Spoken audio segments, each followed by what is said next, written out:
Math 9H, Unit 4, Lesson 5, using tangent ratio to find the missing lengths. Example 1, finding the lengths opposite of the angle. So we are going to be finding the value of x. The first thing we are going to do is label each side of the triangle. This will make things easier when we're filling in the formula. The longest side is the hypotenuse, but for our case, we will shorten it to HYP. The side directly across from the angle we're measuring from is the opposite, or OPP, and the final side is the adjacent, or ADJ. Next, we are going to write out our formula. The formula for finding the missing length using tangent, or tan, is the tan of theta equals opposite over adjacent. Now, using the information we have on our diagram, we know that theta equals 38 degrees, the opposite is x, and the adjacent is 16. So, our equation should look like tan of 38 degrees equals x over 16.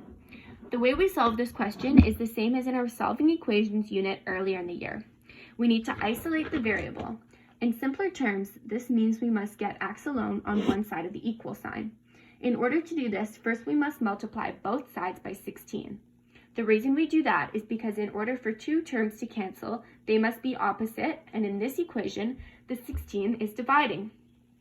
Multiplication is the opposite of division, and what is done on one side must be done on the other to ensure the equation stays balanced.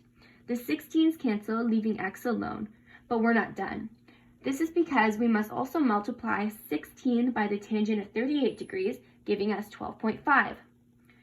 Finally, you can't forget about the units, which are feet. This is shown on the diagram next to the 16. If no units are shown anywhere, simply write units where you would typically place them. Next, we will be doing example 2, which is finding the length adjacent to the angle. Once again, we are looking for the value of x. We will start off again by labeling the sides of our diagram. The hypotenuse is the longest and the one directly across from the right angle. The opposite is the one across from the angle we are measuring from, and the adjacent is the one left over. Now, we can write out our formula same as before. The tangent of theta equals opposite over adjacent. We can fill it in the same as well. The tangent of 66 degrees equals 9 over x.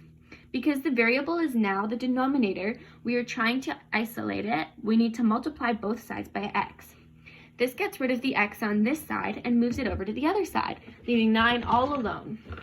Now, in order to get x alone, you must divide both sides by the tangent of 66 degrees. First, this will cancel this, and then it will leave x equals 9 over tan 66 degrees. Once you divide 9 by the tangent of 66 degrees, you should end up with x equals 4 millimeters. Don't forget your units.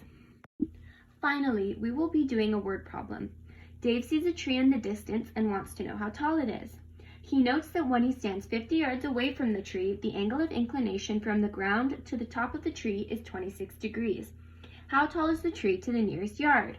The first thing we are going to do here is draw our own diagram. This will help us visualize the problem. We'll start by drawing Dave and the tree. Here is Dave standing 50 yards away from the tree. If we draw a line from Dave to the top of the tree, we'll make a triangle. Now, we can write it out the measurements. Here is 26 degrees because it's from Dave to the top. And here is the 50 yards because it's the distance between Dave and the tree. And here is the x because it's how tall the tree is. Next, we can name our sides to help us write out our equation later. Once again, the side that is the longest and directly across from the right angle is the hypotenuse. The side across from the angle we're measuring from is the opposite, and the final side is the adjacent. Next, we write out our formula, which is the tangent of theta equals opposite over adjacent. We can now fill in our formula and create our equation. It will be the tangent of 26 degrees equals x over 50. In order to isolate x, we must multiply both sides by 50. On this side, it cancels, and so now we rewrite it. 50 times the tangent of 26 degrees equals x. Then you multiply 50 by the tangent of 26 degrees and end up with 24.4 yards. This means that 24.4 yards equals x. Since it was a word problem, it requires a word answer. The tree is 24 yards tall is a perfect example. The reason I said 24 yards and I didn't say the decimal in my final answer is because we were asked to simply round to the nearest yard in the question. Thanks for watching.